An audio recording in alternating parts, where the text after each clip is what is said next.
Welcome to the Doctors Making a Difference podcast, where we help physicians to be empowered with the tools they need to be successful in medicine, in finance, and in life. Join us as we highlight doctors and other professionals around the world who are making a difference.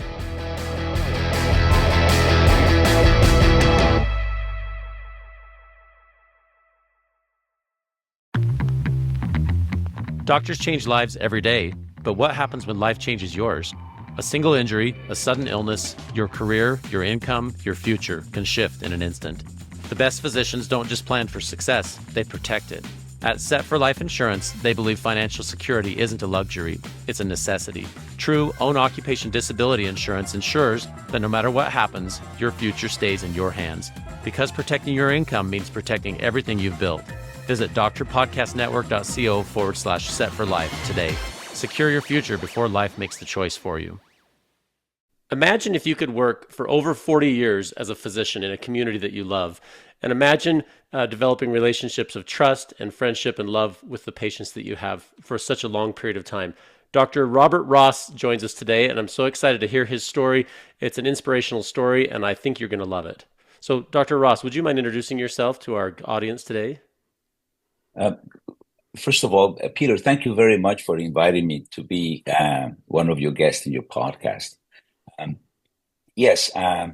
I'm Robert Ross. I'm a family physician and geriatrician.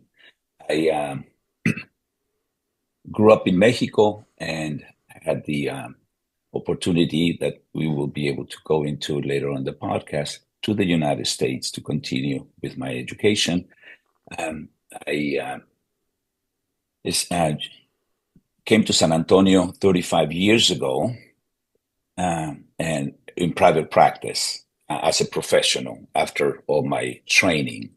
I worked in the south side of San Antonio and in a partnership with two other physicians. We established a primary care group in San Antonio. I did a family practice residency and I did a geriatric fellowship. That's pretty neat. I want to hear the story.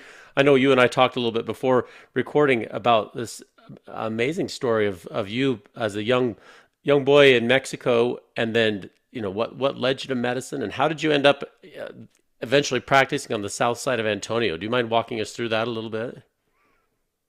Sure. Well, as a young physician, once I was in private practice, I started reflecting on my life and what point I got where I was, and let me first say, Peter, I'm a man of faith. My faith is very strong. My faith drives many of my actions. Okay? My life was evolving in such a way that I felt I was blessed. I was doing things I was never expecting to do, and that they were a lot of fun. So I said, well, why all these things why are these things happening in my life? And I had, growing up in Mexico, 3 opportunities of dying, from being perfectly healthy to being dead. One was when I was very young. I was 5 or 6 years old.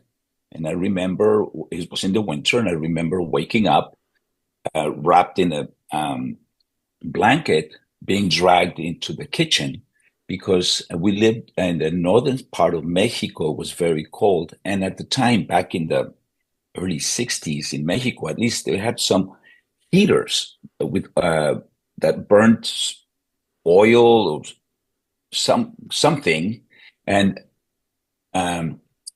this heater started to smoke. And when my mom came into the room, found the room filled with smoke, so dragged my sister and myself out of the room. So I could have easily have died of carbon monoxide poisoning. Oh yeah. Going to bed and never waking up. Yep. So it was very fortuitous, very lucky that my mom, I don't know if she saw the smoke or smelled it or something, and got us out. The second time, I must have been probably, again, maybe, I don't know, 7 years old or so. We were driving in a Volkswagen Beetle. My mom was driving, was an aunt in front, my sister, and my cousin in the middle, and I was also in the back of the little Volkswagen Beetle. Well, we were crossing the railroad tracks, and my aunt yelled, "Stop!" And my mom stopped right on top of the tracks. Oh dear. And the train was, and my aunt had yelled, "Stop!" because the train was coming. So the car stalled. My aunt gets out of the car, leaves the door open, and I'm able to see the train coming towards us. And my mom is trying to get the car going, and she can't, and she can't, and she can't. And eventually the car just starts to slide back off the railroad tracks, and the train goes by. Wow. What my mom did, for whatever reason, she just put the car in neutral, And it rolled. and it rolled off the tracks. Then again, why? No, the four of us could have just been crushed by the train. Right. And the last thing that happened to me, vacation, and so we went to the beach, an isolated beach, not many people, no lifeguards, unattended beach. And so my dad, my sister, my brother, and I go into the ocean and start fooling around. My mom and my little sister stay on the beach. So we start, going in and having a good time with my dad and my siblings. And then we noticed that we were off where we have started. And we tried to swim back to the shore, and we can't get out. So we were in a riptide, and we didn't know. And of course, we were getting tired, and we couldn't touch the ground, and we were just swimming, and get out. My sister's so tired that she leans now on my dad. My brother wants to lean on my dad, and my dad says, "No, you keep swimming," because he was also very tired. Anyway, my mom waving us, two guys, after we have been struggling for a while, two guys join in, start walking on the beach, just walking on the beach, start swimming towards us, get into the water and swim towards us. And they reach us, and they said, "You are in a riptide." And they said, well, it told me, start swimming parallel to the beach and then towards the beach. And they took my sister. And so these guys took us out. Yeah, And they these saved guys your life. they saved our lives. Yeah. The four of us could have drowned. So why I did not die in those three events, okay? So that's one part of what was part of my reflection. The other was that I wanted to become a physician, and I was able to become a physician. God gave me the smarts, gave me the discipline, gave me a home where I was encouraged education and development. I wanted to come to the United States, and I was able to come to the United States after I finished my training to pursue my education. I got into a residency program. So all these things that I wanted to do came through. Yes, I had to work for them. They were not given to me. Right. Though everything, all my wishes came to be. And I start working at the south side of San Antonio for an older physician. The practice grows. He retires. I stay. I meet another doctor. An internist, a critical care guy. We start working together. We work well. we developed a partnership, managing other doctors' practices as well as our own. As that partnership grew, we take another doctor, a med peds and critical care wonderful, wonderful lady. And so we end up developing a medical group. And the three of us, well, let me go back. The practice was in the south side of San Antonio, which is mostly Hispanic population. It's an underserved population. And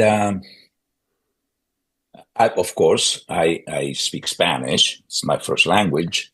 And I felt extremely comfortable. It was very well received by my colleagues as well as by my patients. And as one day, it was very interesting. I was already several years into practice, and one of my patients tells me, "Dr. Ross, why are you here?" It's just a direct question. That was the kind of relationship I guess had with my he was patients. wondering, why are you on the south side of San Antonio Yes. when you could have so many other places? Or is that, do you think that was the context of his question? Yes. Interesting. And so I told the patient, because God sent me to this earth to take care of his people. That's why I'm here. And even though I said I was been in a period of reflection, I was finally able to translate it into words. And that became basically the why, the very obvious why of what I do. And because of that, I had a purpose. My life had a very powerful meaning. What I did for a living was very powerful. But I was finally able to articulate it. I love the profession. I love taking care of patients. I took care of patients in Mexico that were very poor. And I always enjoyed that interaction with the people I was caring for. But it finally had matured into actually a personal mission statement, if you want to call it that way. I do like that, yeah. Okay. So, yes, the hours were very long. Because sort of the group, I was basically, my partners asked me to be the president of the group. I had a full practice. We became very busy, and we started hiring nurse practitioners and other primary care physicians into the group. And that, Peter, was a way to leverage what I was doing and what my partners were doing. We were just able to take care of so many patients ourselves. But even though it was not a written statement in a wall, the mission of the group was to bring into the South Side residency trained caring physicians and healthcare professionals to serve a population that needed medical services. Okay, to the point that through my partner, the med peds, she wanted to have a separate office, pediatric office, because we were very busy, and of course the young moms didn't want to be with the old having their babies next to the old people, and the old patients didn't want the kids running around in the waiting room. So it got to be kind of chaotic for a while. So we opened another office right there in the complex. That, by the way, we have purchased, and we can talk about our very our intentional strategy about that. Um, and so it ended up happening. We opened a pediatric office, and we hired pediatricians, and we have staff and everything. Well, as the time went by, we identified that that office as a profit center was not making money, was not losing money, but was not a money making operation. And we had a MBA or a CPA looking at our books, they would have easily said, hey, close it down. You're not making money. Though that we did not have that. We had 3 primary care Hispanic physicians that were partners. And we knew that the population in that area needed pediatricians. There were very few pediatricians. So we kept it open, and it remained open. We knew we were not making money. We didn't care. The community needed pediatricians. And that was part of what the group did. So we were, even though we were in a fee-for-service environment, dealing with the major insurance companies, we were doing fine. The partners were doing fine. The doctors that actually understood our mission and what we were about, they were, many of them did very well financially, because what's a fee for service? You see a patient, you get paid, we have overhead, we cover the overhead, you get a base salary, you get all your benefits. And with the first dollar that you're profitable, we start sharing.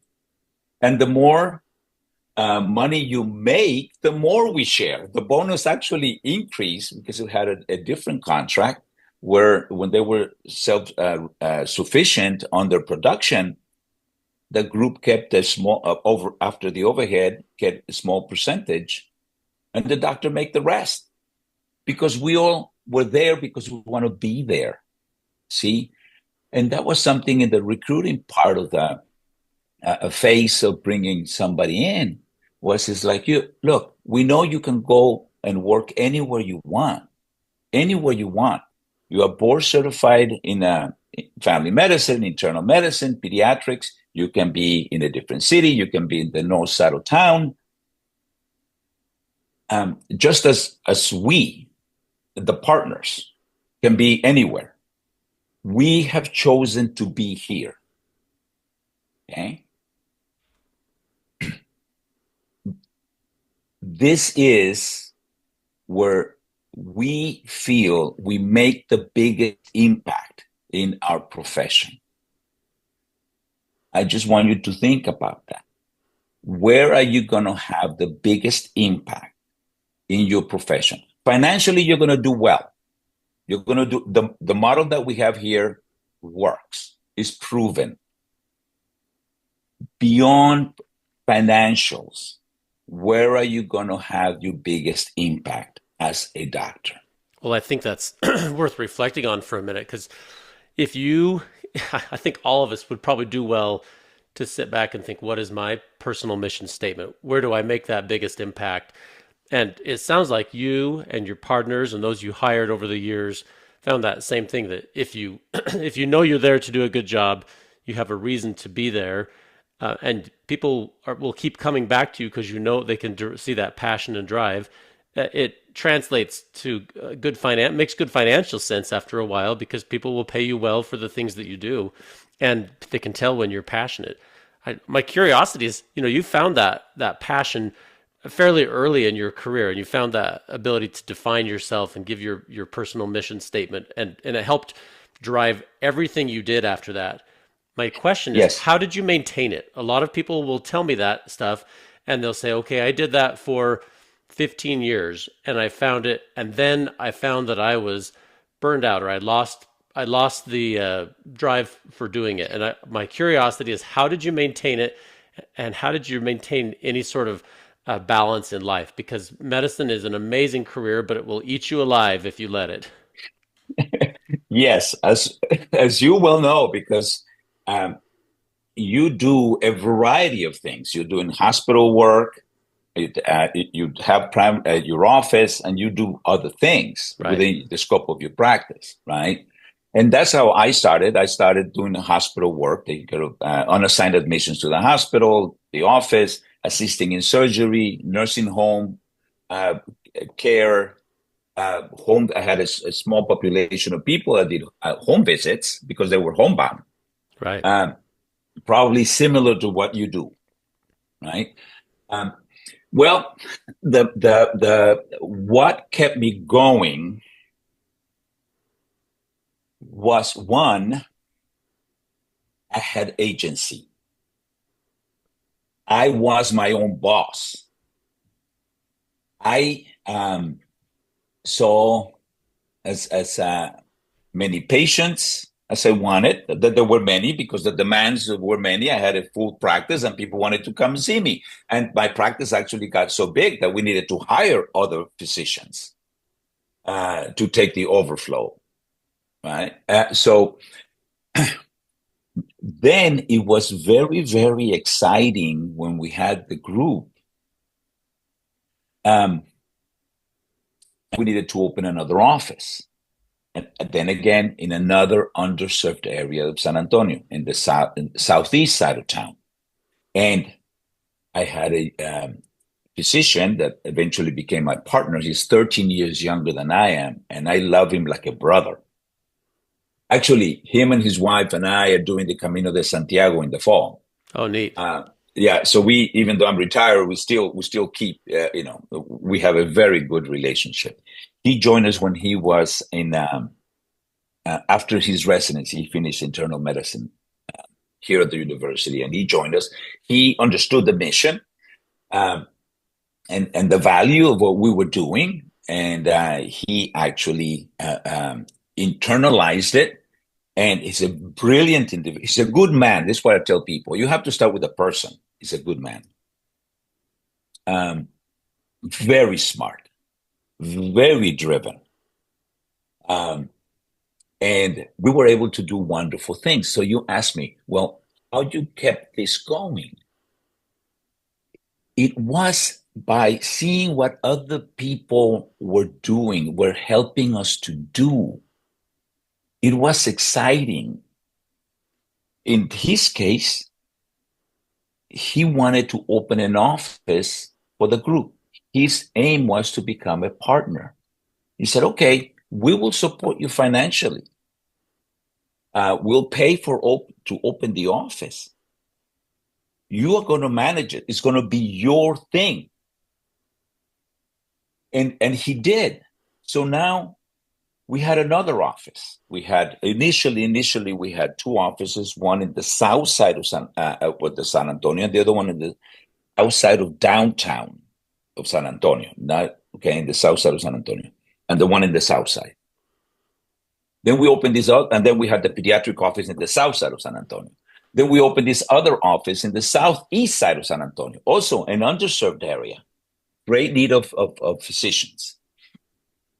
So it was the excitement of seeing the group grow and continue to provide services in areas that were lacking physicians.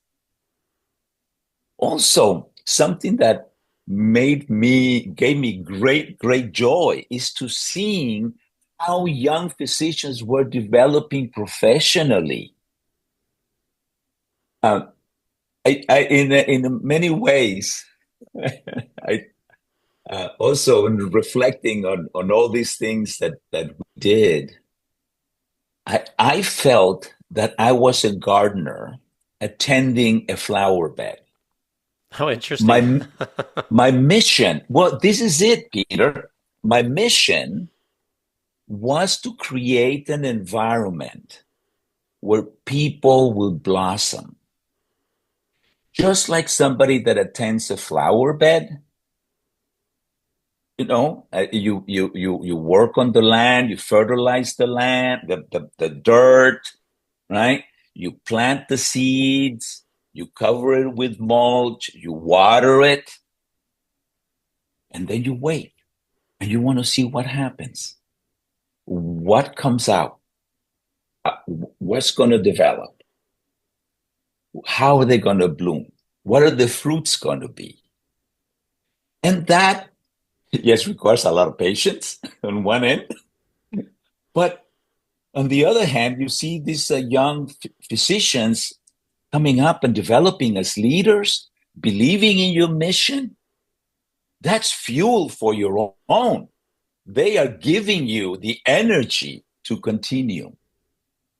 Does it make sense? Oh yeah, so you had not only fulfillment from serving patients, because we hopefully physicians everybody has some fulfillment in that, but you also found that mentorship and growing the business and continuing that drive to provide the service that other people need. You found that filled your bucket, I guess. It kept you going for over 40 years. That's amazing.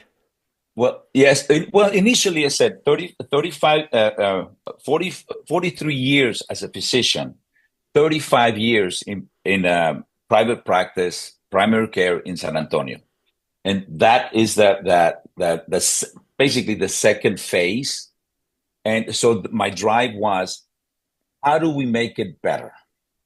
Well, it's a huge responsibility having people come and join you and believe in your mission and what you're doing.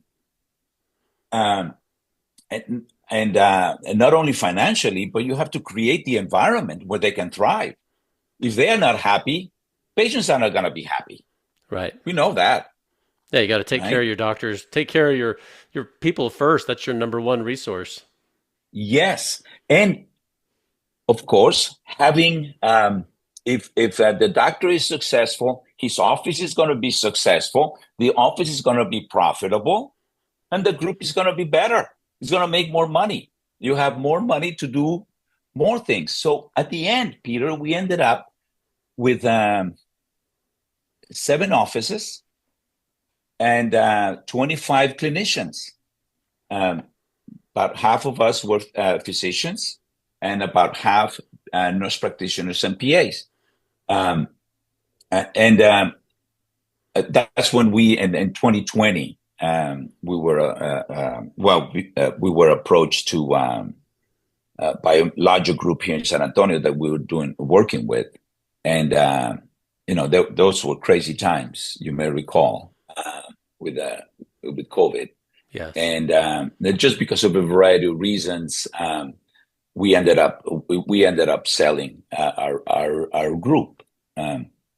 But the and something that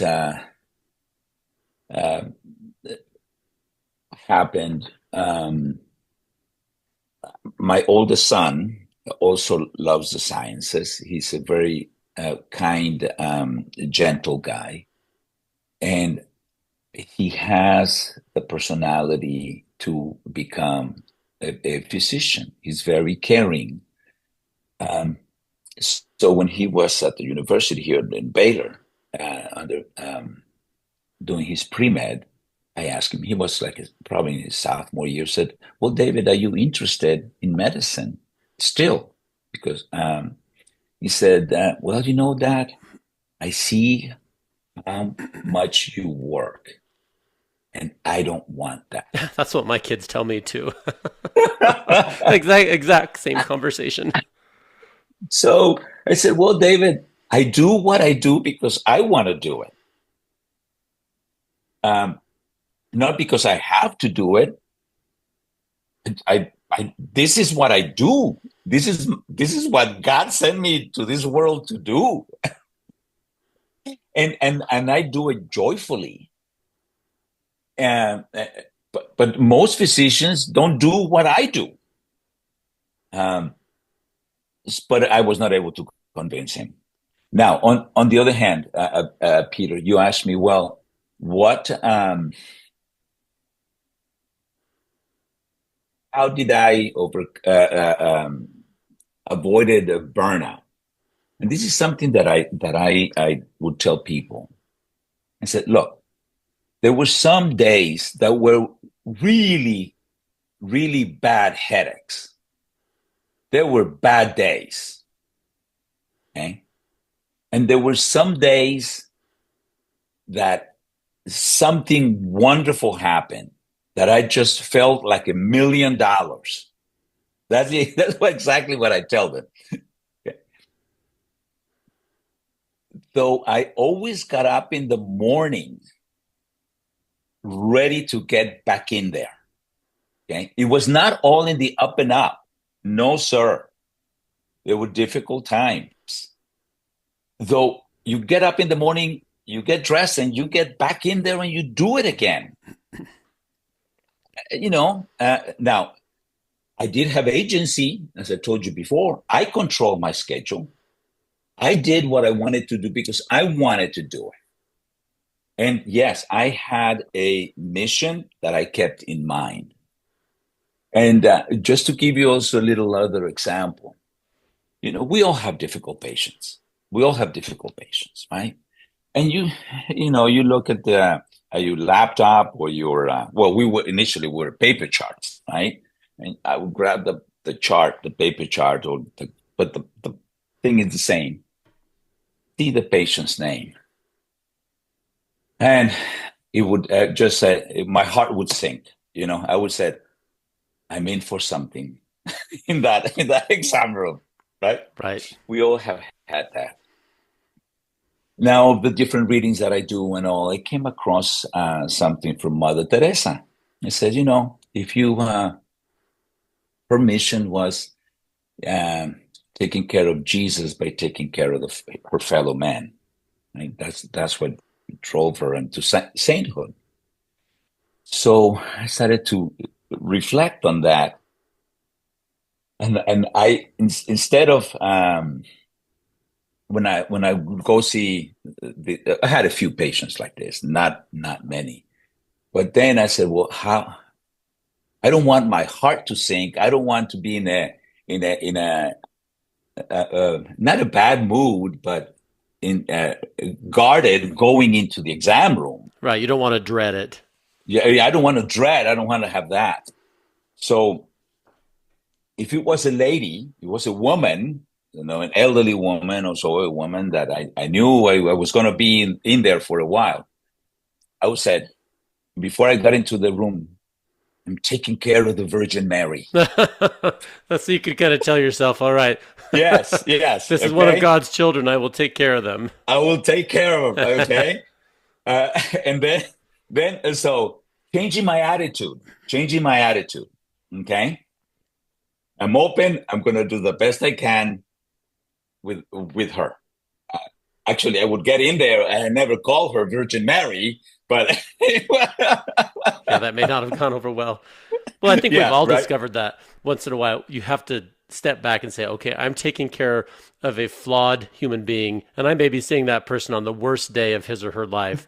And because of that, I have to have the wisdom to see beyond this moment and this weakness this person has and see this is a good person somewhere down deep inside. His or her mother loved them when they were little. Somebody loves this person. And to me, it helps to see that, just to say, okay, this is a child of God. This is someone that deserves my kindness, even if I don't want to let them take advantage of me or to be unkind or something like that. But it helps you to go in just to say, okay, I'm taking care of another human being. and I don't want to permanently judge them based on their temporary circumstances. It is very hard, but it kind of It, helps. I think it helps to kind of tell yourself that, okay, I'm taking care of someone of value, even though this person is really hard to deal with or they've got a personality disorder or something. It helps to kind of center yourself and be like, okay, I you, can do this, and I'm here at this time, and we'll just make it happen. and yes, and if it was a man, I would tell myself, I'm taking care of Saint Peter. There you go. you know, and and sometimes the well, of course, 35 years in private practice, taking care of thousands and thousands of people and so on. And sometimes I will come out of the exam room and tell, having a difficult visit, I will tell my MA, I'm earning heaven. I just earned heaven. There you go. So what would you tell, now that you are looking from this vantage of hindsight of of decades of doing this, what would you go back and tell the Robert Ross of 10 years and 20 years into practice? Because a lot of people, my observation, I think yours as well, a lot of people are getting to the middle of their career, somewhere in their 40s or 50s in their age, and they're saying, I've had enough. I've burned out. I'm going to not only change what I'm doing, I'm going to leave medicine altogether. And because it's so frustrating, because it is, there are parts of medicine that are very frustrating.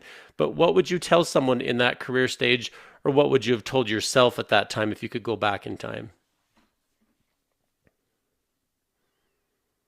Well, first is going back to basics. Why did you do this?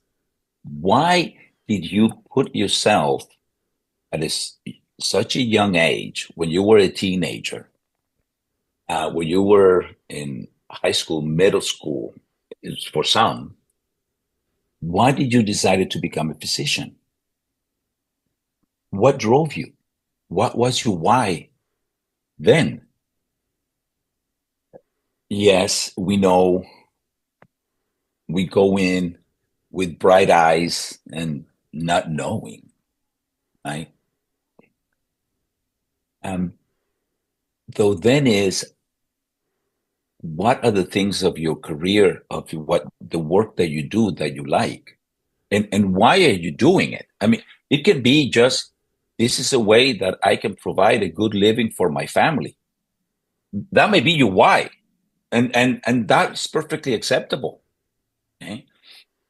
Other things is, I like taking care of my patients. I dislike all these other things, but I really enjoy taking care of my patients, or doing procedures, or whatever it is that they do.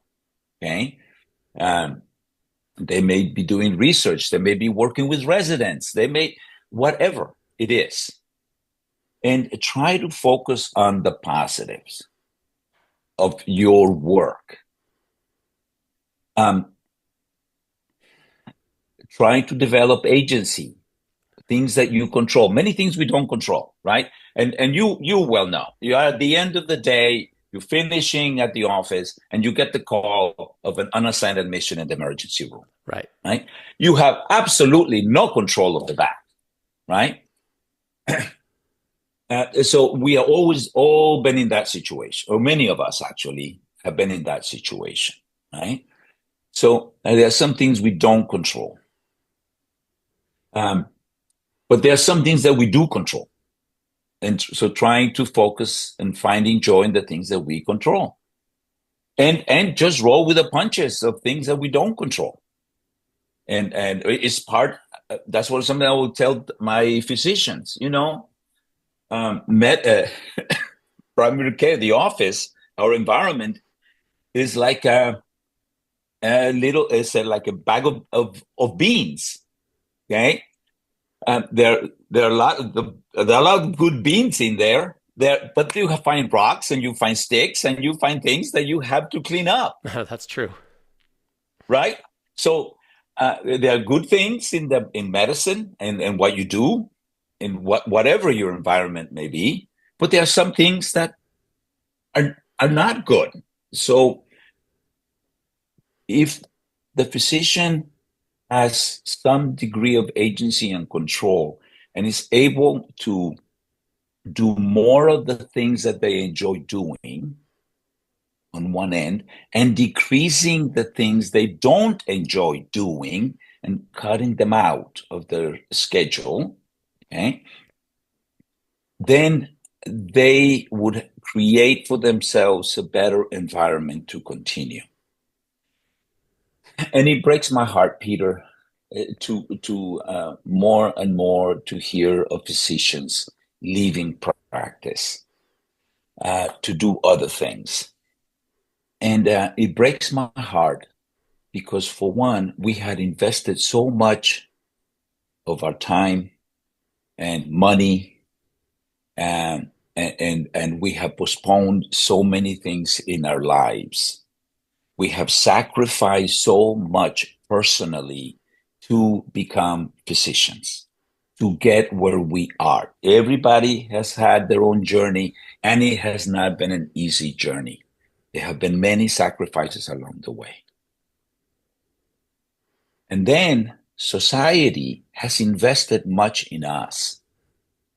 Many of the residency programs are subsidized either by the feds or communities or religious groups, grants from a variety of sources.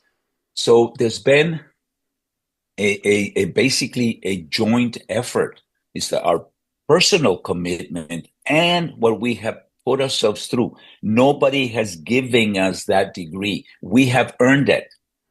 We are physicians. We earned our diplomas. We earned our licenses. Okay? But society on the other side has invested much in us. We are very valuable citizens for our communities. We do something very, very special. We have a tremendous influence in the health of our communities. So it is, I think it's very sad when somebody can have a 30, 35, 40, 50-year career in the healthcare of their community and is cut short because of burnout. Because they didn't find what they thought they were going to find. Because, yes, the regulations and the burdens and the things that we have to do, besides the tremendous load, the tremendous burden that can medicine be. How many times you are waking up in the middle of the night thinking about a patient that bothers you? You know, you don't like what's happening to the patient, and you're still trying to figure it out. It happened to me in patients that I said, "What's going on here?" I have not been able to figure out what's going on, or a patient that is not responding to your treatment, you know, and it's that anguish internally. Am I doing the right thing? Am I thinking the right way? Did I do the test? Am I referring the patient? But so that is just personal. It's a huge burden that we carry. Now, I mean,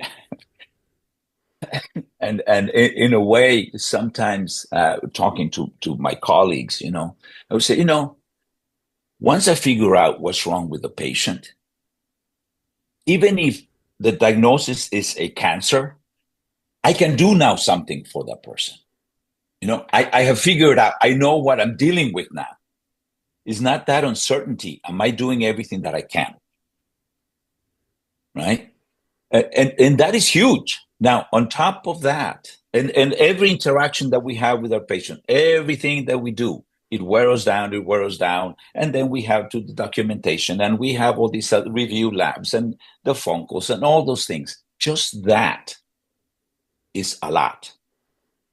You add on all these other regulations, all these other things that we have to do.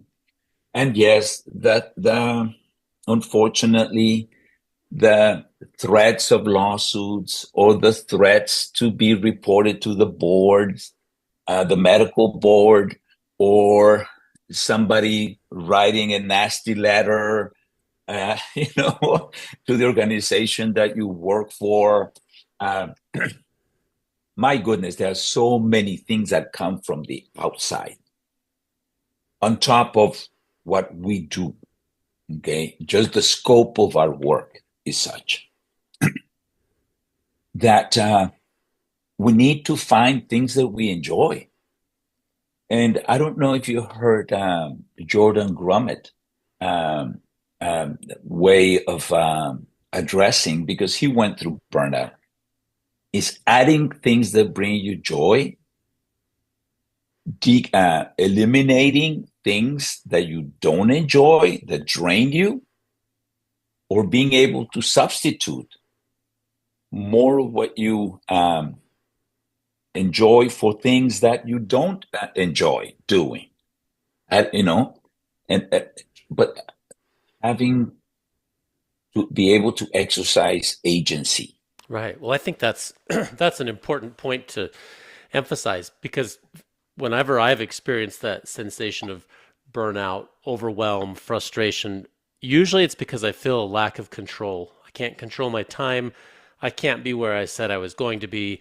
I promised my child that I would be there for some event, and now that is threatened. Or I can't be there on Christmas morning with my kids, or something. Those things make you feel burnout because you feel like you have no control. And so it sounds like you have already done this in an exemplary way in your career, is to pivot and shift and adapt so that you were able to regain your time and regain control. And I think, I think any of us would probably be pretty satisfied with only working 40 hours a week, something Yes, like sir. that, where you reduce your hours. And I don't know too many physicians who would be burned out working part time or working a limited number of hours where you can set your parameters. It's certainly a challenging career and it can feel overwhelming, but like you said earlier, you find those little places that you can control, because you can't control a lot of things, but the ones that you can give you a lot of agency. And I think that's pretty interesting to reflect on how you've done that. And something, for instance, what did I do? Um, yes, initially, as I was telling you, I was taking unassigned admissions through the ER when I started practice. In one hospital, actually, I would take 1 year figure out. I took 3 months of ER call in 1 year. Okay. And right in the beginning. So yes, my practice grew. Well, a lot. Because people that did not have doctors became my patients eventually. Right. Anyway, two, I was assisting in surgery. I had nursing home. I was doing home visits. I was everywhere. Okay. Besides taking care of patients at the office. Well, as things got busier, and my wife did ask me and said, "Hey, we have two sons." She said, "When as they were getting older," she said, "I want you to spend more time with the boys." And okay, so I said, "Okay." Then the office was very busy, and the medical group forming and developing and so on. So what did I do to have control of my time?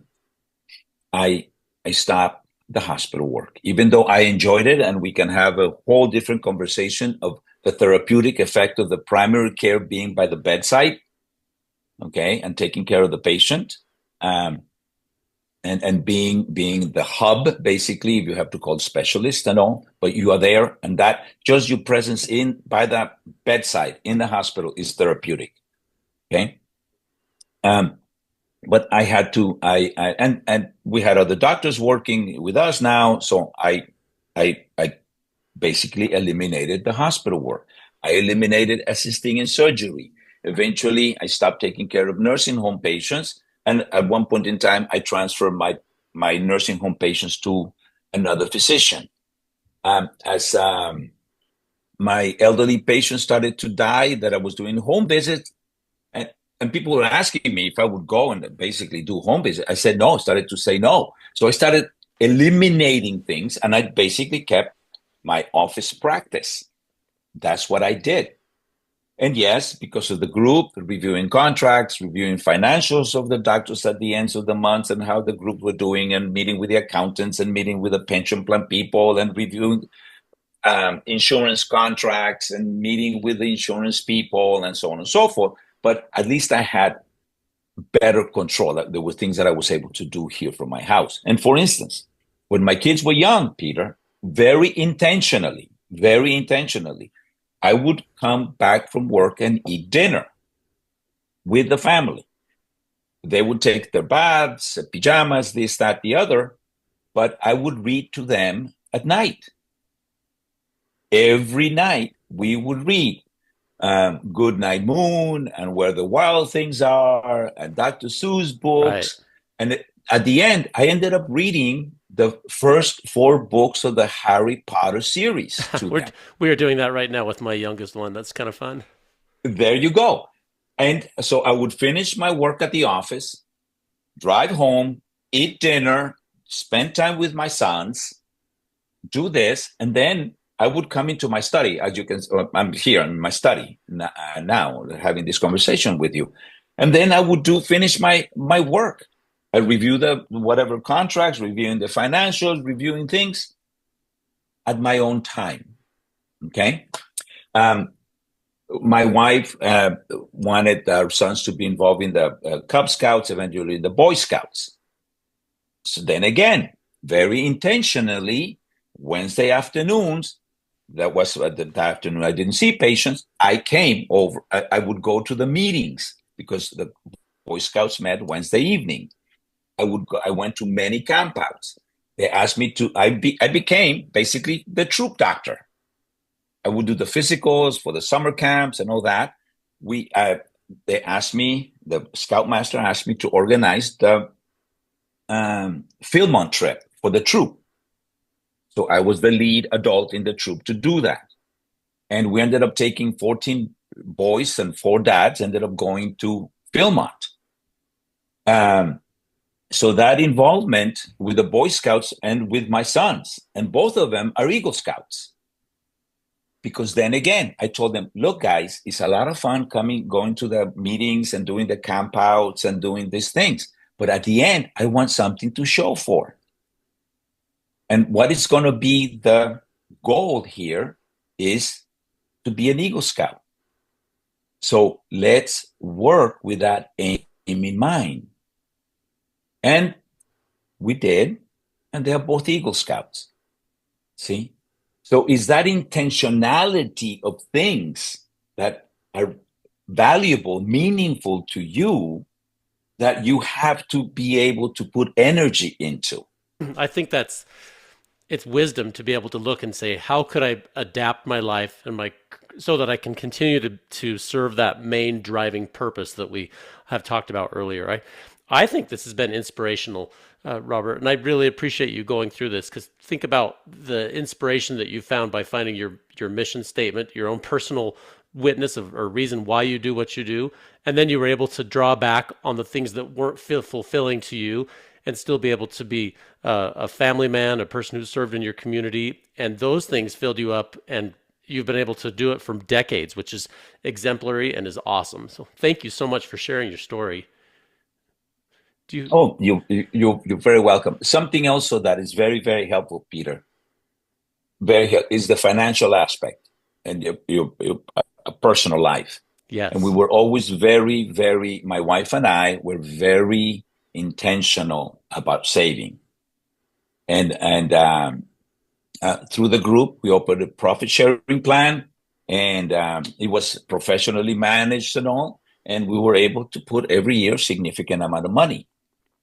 And through the years, yes, we went through the 2002, and then we went to the 2008 and all the craziness, but just broadly diversified funds, investments, some index funds. Personally, also, I have Vanguard index funds on my brokerage account.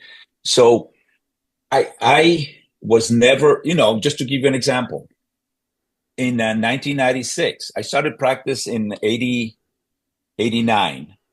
In 96, I paid cash for a brand new car. I had the money. I wanted, it was a Mustang GT convertible that Very It was a nice. little joy. Okay. But I traded my old car and I gave him a check for the remaining. At the house where we're living, we paid the mortgage in 10 years. Okay. The credit cards, we pay them every month in full. I don't have any personal debt. Well, and that allowed you So the latitude to make those changes. When it was time to draw back, you could do it, no problem. exactly, exactly. When you don't have car loans, when you don't have credit card loans, when you can pay for your kids' education and medical care, because we had health insurance and all that.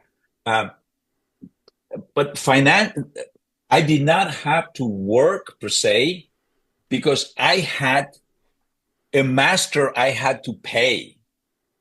I was not working for somebody else. I wasn't working for the mortgage company or for the bank, okay, No, you could or the decide. finance You could company or decide the. for you. Yes, I had agency. I control my finances. I Yeah. was putting money away. Okay, we opened Roth IRAs for my wife and for myself, and we at the beginning of the year we would fund it. Okay, so um, I had a lot of control over my time, and money was not a driver per se in things that I had to do. Well, and I that's had to very work to important. pay bills, you Right, know? because you couldn't have made those changes if you hadn't if you hadn't managed your financial affairs well, but you did.